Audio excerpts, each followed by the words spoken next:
What up, YouTubers? It's your girl Nick coming to you, giving you a rundown of what's been going on in my life.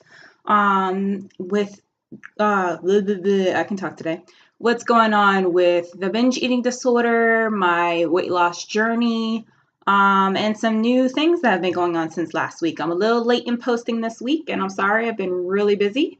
So let's jump right into it. So from last week, today's Sunday, usually I do these on Wednesdays, but from last week to this week, I've actually lost 3 pounds.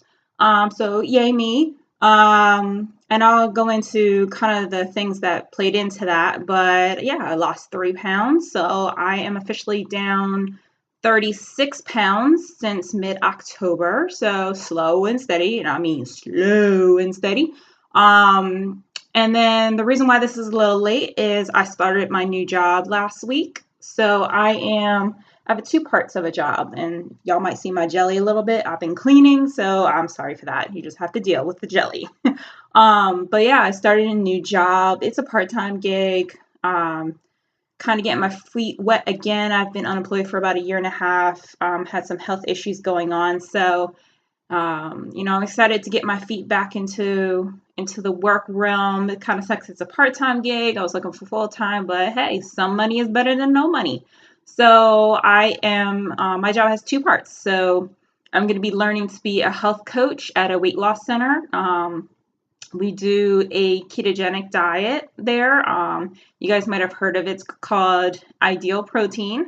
If you have any questions, the little bit that I know about it right now, I can, just comment down below and I'll let you know. And then the other part is I'm also the Electric Slim coach.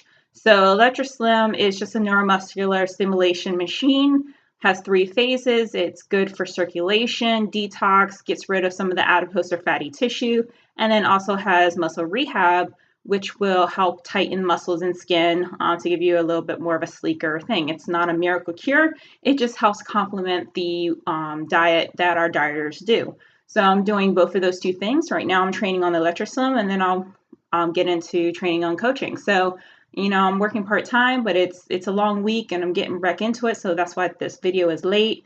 Especially Wednesdays. I work 12 hours on Wednesdays. So got to come up with a new schedule for making these videos. So that's why I'm late on this. So with the new schedule, that's come with new challenges and new surprises.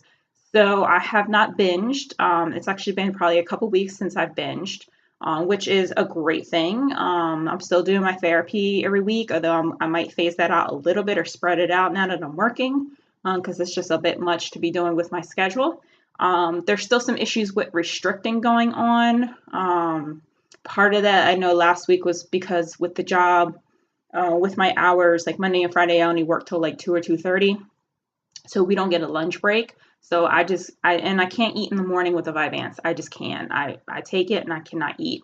So I don't eat until after I get off of work. So what's been happening is I come home, I don't eat. I don't get hungry, honestly, until sometime between like 3 and 5 p.m. So I don't have those hunger cues to tell me to eat.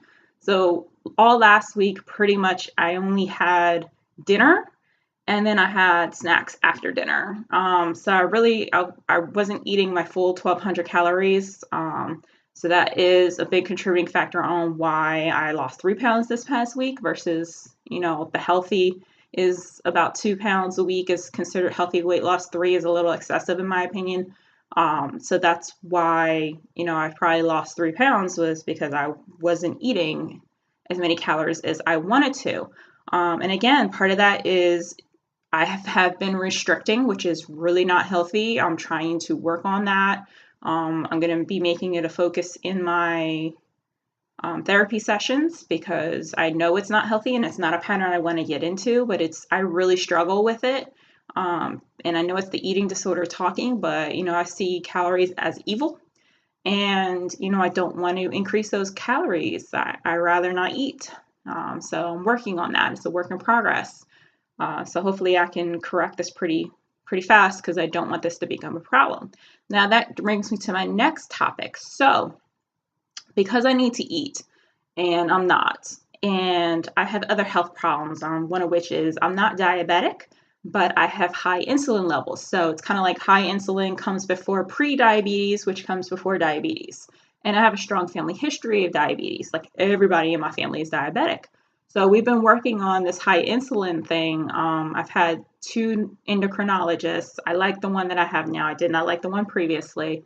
The previous one put me on metformin, and she took me off of it after 3 months because I was having TMI alert diarrhea every day, all day long for 3 months. So I couldn't tolerate the metformin. So she took me off of it and was like, oh, just do diet and exercise. And I'm like, okay, I don't think that's going to make that much of a difference. So I've been working with my nutritionist to try to do carb counting. I've had some success with it, some not. I usually been doing really well up until after dinner, and then I eat a lot of carbs after dinner. Where I'm supposed to be eating for breakfast, I'm looking at my cheat sheet here, but for breakfast, I'm supposed to eat 15 to 30 grams of carbs, snack 15 grams of carbs, lunch 30 to 45 grams of carbs, snack again for 15 carbs, dinner 45 carbs, and then after dinner snack 15 carbs for a grand total of 135 to 165 of carbs. This total carbs. Totally haven't been doing that. I've been restricting, and then there's sometimes the binges, but lately for the past month, there's been more restricting going on definitely than binges. I'm sure that's a contributing factor. So I had some blood work done recently because I was trying to get life insurance because, just in case something happens to me, I want to be able to take care of my family. So I'm still going through that process, but they take blood work when you get life insurance. And I got those numbers, and I happened to be fasting during this time. I was restricting that day. So this lady came at 6 o'clock at night, and I hadn't eaten or drank anything. So I was dehydrated, but my glucose level was great at 71. But my hemoglobin A1C, which is a snapshot of how well controlled your blood sugars have been for the past 90 days, that was back up to 5.6. On the metformin, I had gotten it down to 5.2, which is a great number. 5.6 is the cutoff of normal. Once it gets up to 5.7, I would be considered pre-diabetic. So that is concerning for me that my hemoglobin A1C is almost to the pre-diabetes level. So that prompts me to say, okay, I need to be doing something else. Carb counting is not working for me. Just like with my different dieting efforts, different ones didn't work. Let's switch it up. Let's try something else. So carb counting isn't working for me. So what am I going to do? Well, I'm obviously going to talk to my endocrinologist when I see her this month to find out, what else can I do? I know she mentioned carb counting was good. That's not working for me. Maybe I need to start monitoring my blood sugar levels now, which would suck because I'm not into finger pricks. I really am afraid of them. So I was looking into a meter that actually goes on your arm and you just wand over it and it tells you. So I was looking into that. I'm digressing. So because of those, I was like, what else can I do? So I decided that I'm going to try to do the ketogenic diet again. I tried it back in August before this last weight loss attempt, lasted 3 weeks. And then I was like, I can't do it because I'm a carbaholic. So I figure I'd give it another try. I've been doing really well with this 1,200 calorie diet overall. I've lost 36 pounds. Let's try switching it up. So for you guys that don't know, and maybe I'll make another video about what keto is, but in a nutshell, it's a moderate protein, high fat, very low carb diet. Traditionally, it has been used in treating epilepsy or seizure disorder in kids. And they found that you lose weight with it. You can lose weight with it, even though it's high fat, because what happens is because your carb levels are so low, it resets your pancreas and it reduces the amount of insulin that your body needs to produce because you're not having so many carbs.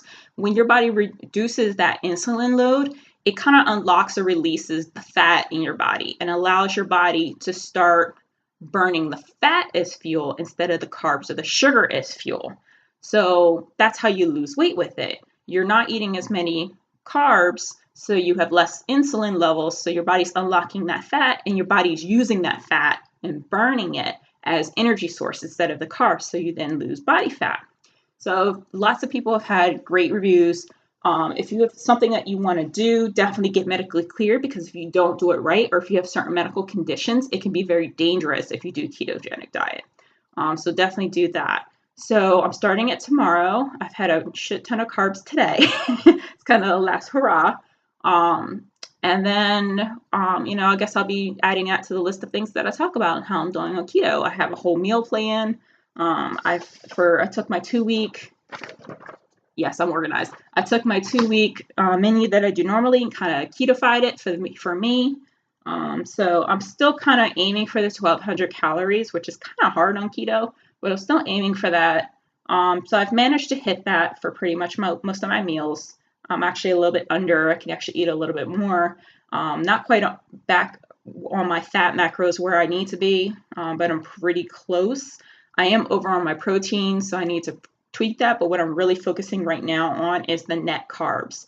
So for me, for a 1,200 calorie diet on keto, I'm allowed 15 net carbs. So net carbs are your total amount of carbs minus how much fiber is in the food, and that's a net carb. So I'm only allowed 15 grams of net carbs, which really isn't much. So theoretically, this should work.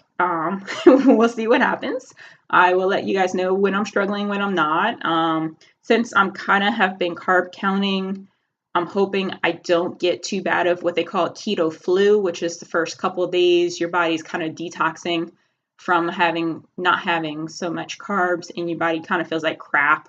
You can have GI problems, headaches, nausea, fatigue, things like that. They call it the keto flu. So hopefully I don't have that, or it's not that bad. Hydration is really important. I've been drinking water, surprisingly, since I'm at work. It's free water at work, so I drink water, but that's the only time I drink water. Still have not exercised. I actually recommend you don't exercise when you do keto. So yay for me, because I'm lazy as hell.